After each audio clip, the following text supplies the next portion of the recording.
不要用这笔。你打官司，我给他没本事，你信不信打官司？那本来这个钱就是属于你们的，这个钱本来就是我们自己要是我们自己拿一部分。父亲矿难身亡，获得40万的赔償金。亲叔叔趁两姐妹未成年代为保管，6年後侄女上門討要，卻被告知錢已經被拿去建了別墅。那麼這究竟發生了什麼？以下是以姐姐言青為第一視角來講述事情的來龍去脈，希望你能看到最後。那是6年前，一個如同噩夢般的日子，我的世界瞬間崩塌。當時的我還在上初3，正沉浸在學習的忙碌中，繼母的兒子突然跑來告訴我，爸爸出事了。那一刻，我仿佛被一記重錘擊中，整個人都懵了。我不敢相信這是真的，我甚至以為他是在開玩笑，怎麼會有人拿這種事情開玩笑呢？可是，當我看到他的表情，我才意識到這一切都是真的。爸爸，那個一直是我們家頂梁柱的人，就這樣突然離開了我們。我和妹妹從小就被媽媽拋棄，是爸爸用他的愛和關懷為我們撐起了一片天。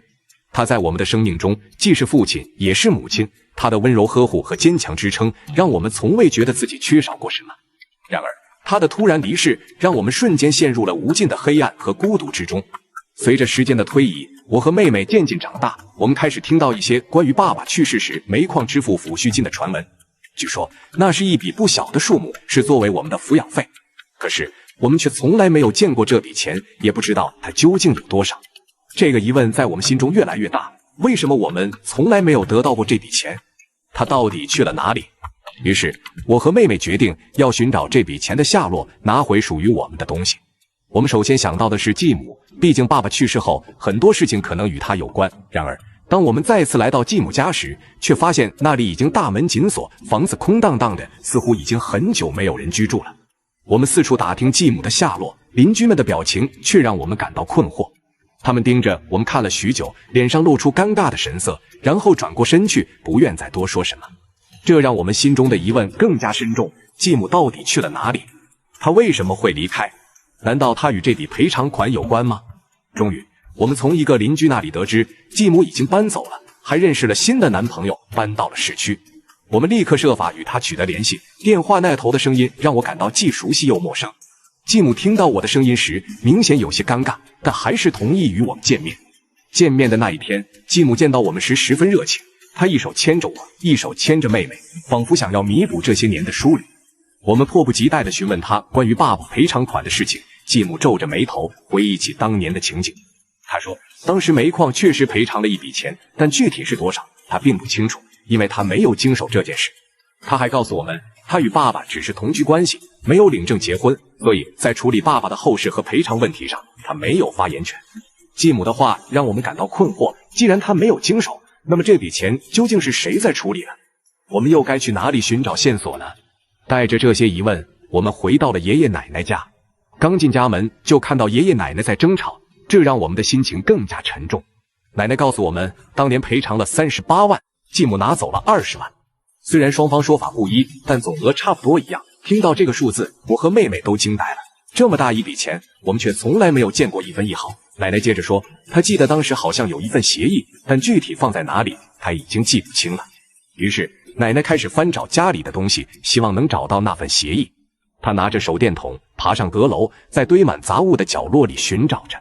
我和妹妹在下面焦急地等待着，心中充滿了期待。終於，奶奶下來了。他手裡拿着一本存摺，而不是我們期待的協議。存摺上的記錄讓我們更加疑惑，上面顯示有2筆存款，一筆是20萬的3年定期，另一筆是9萬的1年定期。但是現在賬戶已經被註銷，9萬也被取走了。這9萬是誰取走的？為什麼要取走？剩下的錢又在哪裡呢？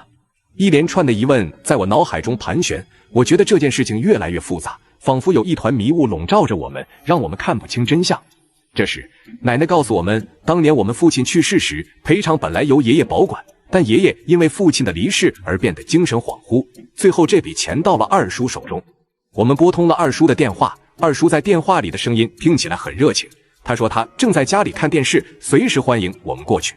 然而，當我們趕到二叔家門口時，卻發現大門緊閉，不見二叔的身影。二叔家嶄新的2層樓房與爺爺奶奶家的土磚房形成了鮮明的對比，這讓我心中不禁產生了疑問：二叔的房子是不是用爸爸的賠償款建的呢？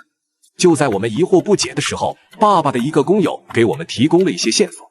他說，當年大家確實把賠償款交給了二叔管理，但是二叔的妻子好賭，欠下了很多高利貸，他懷疑那筆賠償款可能被用來還賭債了。這個消息如同晴天霹靂，讓我和妹妹感到震驚和憤怒。二叔怎麼能這樣做呢？那是爸爸用生命換來的錢啊！我們決定再次去找二叔問個清楚。當我們見到二叔時，我開門見山地提出了我們的要求，希望他能把爸爸的賠償款還給我們。二叔的臉上露出了尷尬的神情，他說他會還給我們的，但卻沒有給出具體的時間和計劃。我和妹妹不相信他的話，繼續追問這筆錢的下落。二叔開始變得不耐煩，他不停地翻看手機，說他要去上班了，沒時間跟我們糾纏。我們現在年齡還小，不要用這筆。你打官司，我給他没本事，你信不信打官司？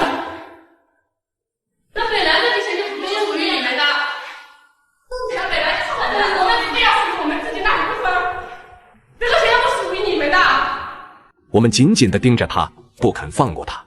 這時，二叔突然提高了聲調，憤怒地說：“這筆錢我已經用了，用來建了這棟房子，你們也有居住的權利。”我和妹妹聽了他的話，忍不住哭了起來。我們從來沒有同意過他用這筆錢建房，他怎麼能擅自做主呢？而且，這棟房子對我們來說根本無法彌補失去爸爸的痛苦。我們只是想要回屬於我們的錢，那是爸爸留給我們的最後一點東西。二叔見我們哭了，似乎有些心軟，但他仍然堅持自己的說法。他說他也是為了這個家好，想要給我們一個安穩的住處。我不明白他為什麼要用這種方式來對待我們。難道他不知道我們真正需要的是什麼嗎？就在我們僵持不下的時候，村主任文訓趕了過來。二叔的態度才稍微緩和了一些，表示願意協商解決這個問題。隨後，奶奶也帶着2個筆記本趕到了二叔家。奶奶說，這2個筆記本上詳細記錄了爸爸過世後的每一筆開銷。原來，當初煤礦賠償了40萬，但是辦完爸爸的喪事後，剩下的存款只有29萬。這些錢確實交給了二叔保管。二叔接着解釋說，他用一部分錢買了保險，投保人、被保人都是他自己。他還拿出了一份清單，上面列出了按照政策規定的分配方案。父母的贍養費為11萬，我的撫養費為2萬7千元，妹妹的撫養費將近7萬4千元，剩下的7萬是親屬共同努力爭取到的，應該4人再次平分。我和妹妹看着這份清單，心中充滿了無奈和委屈。我們同意了二叔的說法，但同時也提出了疑問，那筆保險的錢什麼時候能給我們呢？